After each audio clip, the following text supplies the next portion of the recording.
Okay, nandito na ulit kami sa park at nagpapahinga, nagre-relax at nagpapatanggal ng stress.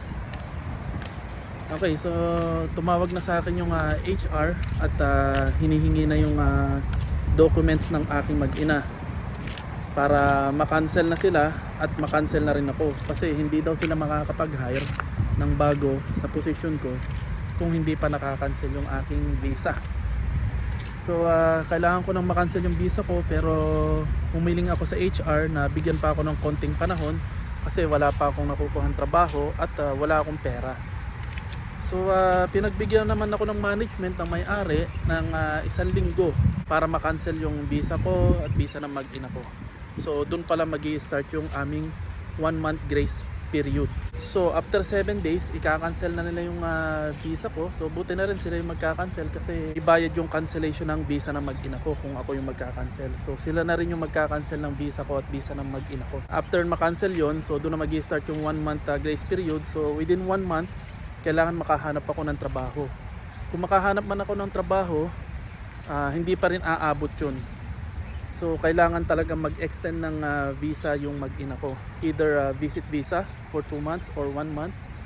Ayun. So kailangan nila mag-extend ng visa hanggang sa ma-process na yung bago kong visa sa bagong company.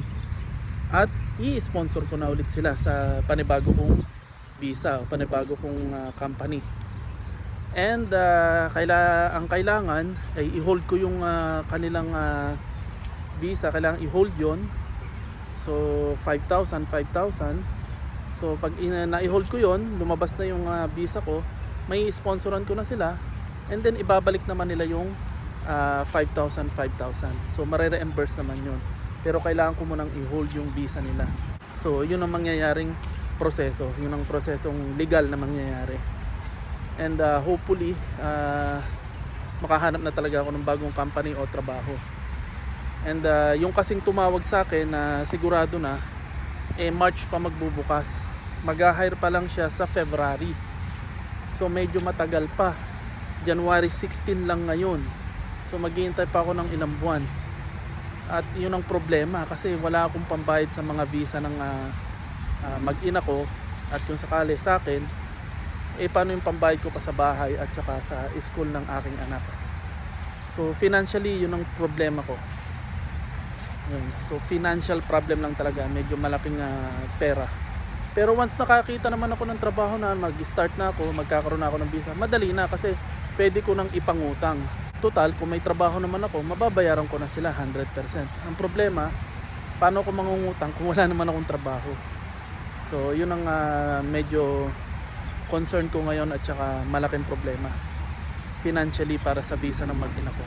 At syempre, mahirap maghanap ng trabaho. Sayang kasi yung magbubukas na companies dun lang sa parehas na mall na pinagtatrabuhan ko. March pa kasi sila magbubukas. Pero nakausap ko na yung may-ari. Yun nga, hindi pa sila nagre-recruit. So hopefully sa awa ng Diyos makaraos kami. Malampasan ko tong pagsubok na binibigay niya sa akin, itong aral na binigay niya sa akin. So tinuruan niya ako maging matatag, tinuruan niya ako ng aral. Everything happens for a reason, and then hopefully makakalampas din ako dito. So yun lang ang update sa nangyari sa akin.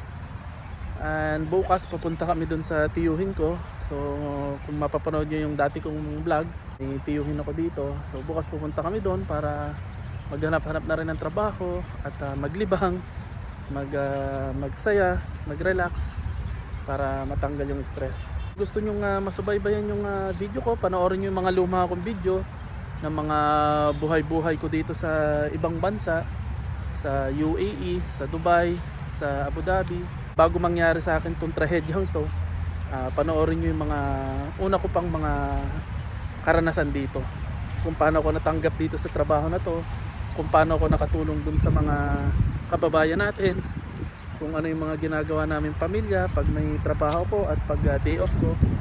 So masaya, panoorin nyo yung mga video ko. Sana malibang kayo sa mga video ko at makapulot kayo ng mga aral sa buhay. At ang kunin nyo lang ay yung mga positive na aral, huwag nyo nang kunin yung negative. Nandito yung mag-ina ko eh. Ayan, so ayan sila, nagbaon na ulit kami ng pagkain, kape, tsaka tinapay. Biyernes ngayon dito, weekend dito, Biyernes, Sabado at Linggo. So sa ngayon wala pa masyadong tao sa park, pero sigurado kami 100% mamayang hapon, punong-puno na to. Ayan, kita nyo naman yung mga damo halos sa tuyo na. Sa sobrang daming nagpipiknik dito. Ayan, pero mamaya pa sila.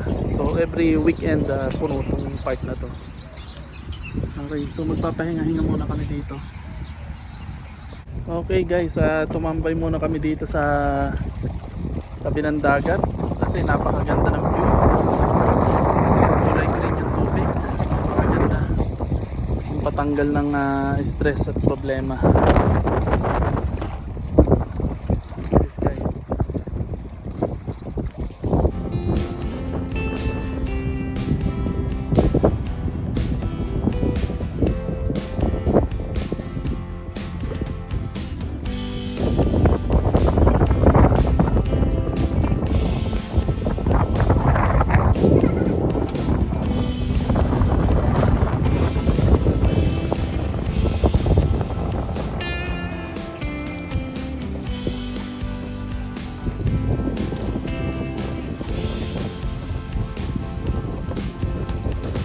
Okay guys, pauwi na kami at maya maya papasok na si Sky.